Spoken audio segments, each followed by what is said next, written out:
Andy, welcome. Good to have you with us. I thought they had agreed on a number for defense spending in this current, I guess, continuing resolution. Absolutely, yeah. We're at 886 billion is the line. And look, I think the issue is going to be that once you get the full package, because you can't get the full package unless you get agreement on all of the different various issues, because the House Republicans really want to have riders on these. They want to have different types of language that's going to help with either the border or with another issue. And these are things that the Senate Democrats are not going to allow. Let me ask you something that excuse me, has crept into my cynical head over the past few days, and that is this.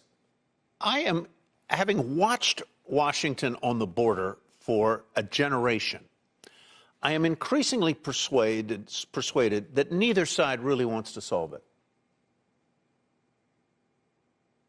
Well, unfortunately, I think you're right about that. I think for the last 20 years, I think both sides, for various reasons, have wanted to keep it out as an issue. And we're seeing that a lot right now. Politically, there's a lot of pressure on the Biden administration coming into the election to deal with the border problem, which is a real problem, and everyone's acknowledged that.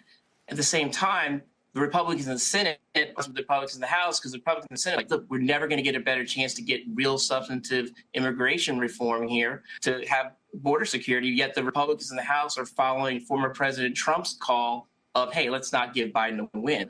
That's why this is always a contentious issue. Well, that's really my point. There's an incentive on both sides, it would seem to me, to keep this issue alive.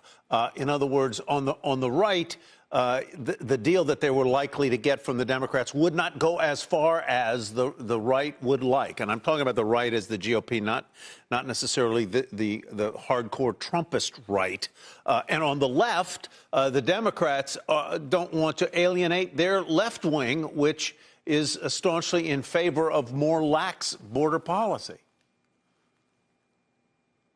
No, Tyler, that's exactly right. And I think the dynamic here is that you have to thread a really narrow window here to get this deal done. I think the one motivation here is that the U.S. reputation globally is on the line on whether or not we get Ukraine funding. And Ukraine funding is directly tied to border funding. And so the Senate's able to come up with a deal.